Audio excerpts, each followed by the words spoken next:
In the span of just a few days, two massive, interconnected narratives have collided on the world stage, dominating headlines across the United States. Halfway across the globe, the Middle East is facing its most significant escalation in decades. Israel is launching intense, continuous strikes against Hezbollah targets in Lebanon. In response, Hezbollah has fired barrages of rockets deep into Israeli territory. Entire communities have been displaced, the death toll is rising, and the fear of a total, region-wide war is no longer a hypothetical, it is playing out on our screens. But to understand what is happening in Lebanon, you have to look further east, to Iran. And that brings us to the second major narrative, the race for the White House. As the geopolitical temperature reaches a boiling point, former President Donald Trump has drawn a massive line in the sand regarding American foreign policy. Addressing the crisis, Trump recently ruled out any diplomatic talks with Iran, stating that if he returns to the Oval Office, there will be no negotiations absent Tehran's unconditional surrender. For the American public, this isn't just distant foreign policy, it's the central debate of the current political landscape. Should the United States use uncompromising maximum pressure and threats of overwhelming force to deal with its adversaries? Or does a refusal to engage in diplomacy risk dragging American troops into another forever war? Today, we're going to break down this headline. Trump rules out talks absent Iran's unconditional surrender, as Israel strikes Lebanon. We'll look at the situation on the ground right now, how Iran fits into the puzzle as the primary backer of Hezbollah, and what Trump's hardline stance means for the United States moving forward. Let's dive in. To understand the rhetoric in Washington, we first have to understand the reality in the Middle East. Since October 7th's Hamas attacks on Israel, the region has been a powder keg. While the world's attention was heavily focused on Gaza in the immediate aftermath, a second front was quietly and then very loudly opening up in the north, along the Israel-Lebanon border. Hezbollah, a powerful Lebanese political party and militant group, began firing rockets into northern Israel on October 8th, citing solidarity with Hamas. For months, it was a low-simmering war of attrition. Israel evacuated tens of thousands of citizens from its northern communities, and Hezbollah absorbed targeted Israeli counterstrikes in southern Lebanon. But recently, the rules of engagement completely shattered. Israel shifted its military focus from Gaza to the north. We witnessed massive, unprecedented intelligence operations and large-scale bombing campaigns targeting Hezbollah's top commanders, weapons depots, and infrastructure nestled within Lebanese communities. The human cost has been staggering.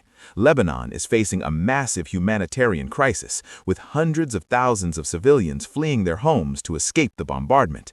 Meanwhile, millions of Israelis have been forced into bomb shelters as Hezbollah expands its rocket range further south, targeting cities like Haifa and even the outskirts of Tel Aviv. But why is Hezbollah doing this? They aren't Palestinians, and Lebanon does not share a border with Gaza. The answer is the Axis of Resistance, a network of militant groups across the Middle East, and the undisputed leader, financer, and arms supplier of this axis is Iran. Which brings us to why the American political response is so heavily focused on Tehran. Hezbollah is essentially the crown jewel of Iran's proxy network. Regional experts point out that you cannot decouple the conflict in Lebanon from the leadership in Iran.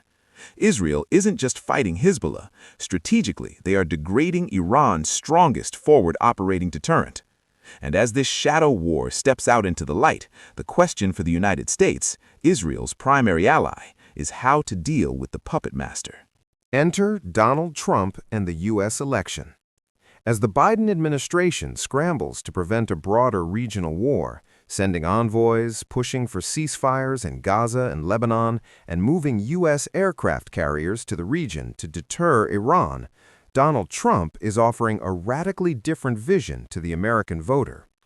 When Trump states he will rule out talks absent Iran's unconditional surrender, he's employing a phrase historically reserved for total, devastating military victories. Think of Japan or Germany at the end of World War II. But in a modern geopolitical context, what does unconditional surrender actually mean for Iran?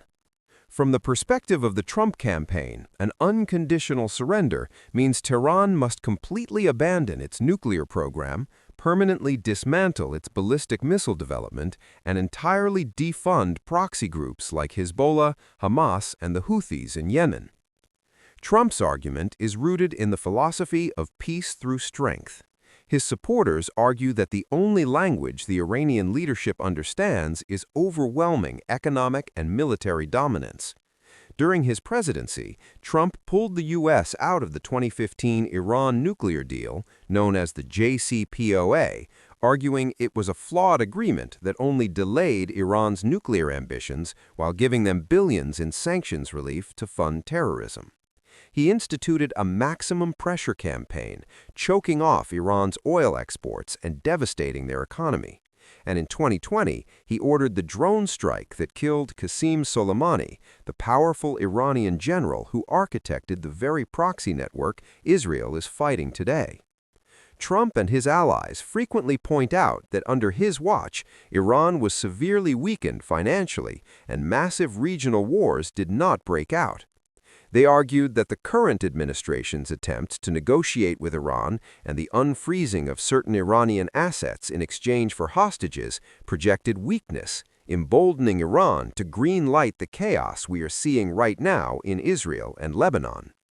In short, Trump is telling the American voter, if you want stability in the Middle East, you have to cut the head off the snake economically and diplomatically, and you give them zero leverage at the negotiating table.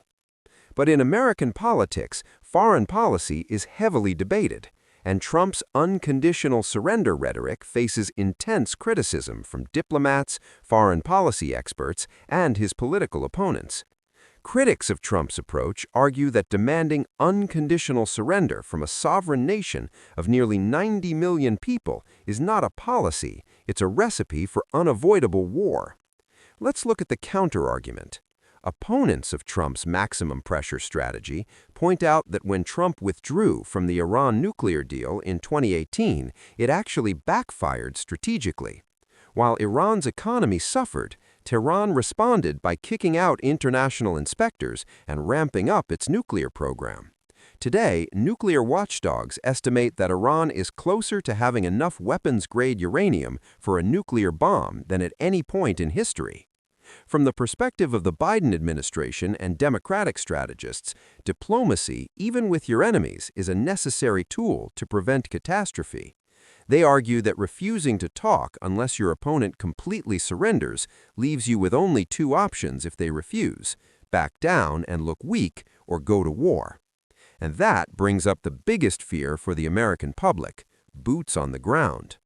Critics argue that cornering Iran with demands of unconditional surrender could force Tehran to lash out.